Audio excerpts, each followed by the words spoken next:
Kapere akubidde Bobi Wine saluti munange amutendereza okubeera nga amufudde ekyali era nga atulabyeko wali akatambi munange ak'enjawulo nga bamuwadde essuuti ate nga munange omuyimbi King Saha Mwaluwa munange ate kitokota wali asoose n'ayimirirako ko wali abantu munange ne bamulaga omukwano era nga bw'olaba mu katambi ngenda kubeera nga ntandika ne Kapere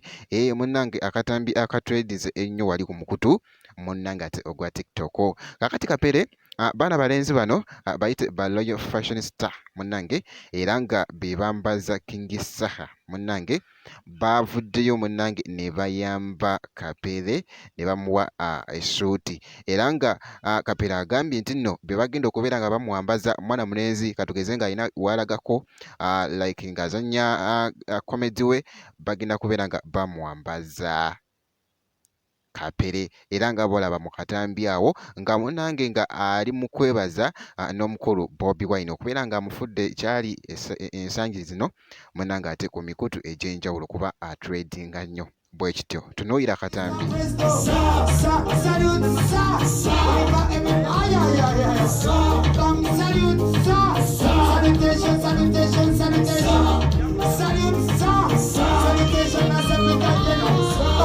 Falcon Suits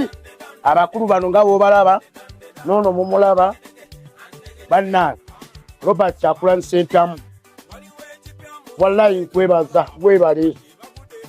onzigulidde omulyango bw'oggula omulyango ng'oyingira osooka wabweno odda ku ddiiro kati wanzigulidde omulyango kati buli kimu ntandise kifuna w'amaanyi go ate mmanyi n'ebirala bikyajja aba Falcon Suits basazeewo okunnyambaza era bagambye bagenda kunnyambaza era mugenda kulanga bannyambaza osegeera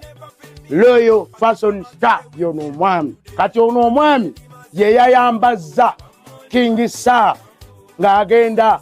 ku shoye wali Engogo mwalabye omukulu oyo yabadde ayambadde bulungi nnyo 2025 ngenda kuba muzibo people power our power Robert Wangalanga enfudo y'Emmengo tusangibwa ku HBT complex opposite ne Mukwano Mall wane wa Kiseka phone number eri 0787 354763 naye nga bwe kityo munange bwe kitambudde ku side eyo ku katambi ako aka Kapere kakati munange kankuggyeyoko eyo katono nnyo nkutegeezeeko omuyimbi King Saha era nga alina show munange ate wali Mwaluwa naye asoose n'ayimirakoko munange ate wali mu kifo ekimu abantu bambiira nga bw'olabaawo ne bamulaga omukwano okukamalako obumazi abantu bamugambye atuweemuka Kapera n'ayimbamuko wali wanakamwanyi kaaliwo era nga bw'olaba munange ate nga bwe kitambudde mu katambi ako leka nkuweko katambi kano ate olabe nga bwe kibadde.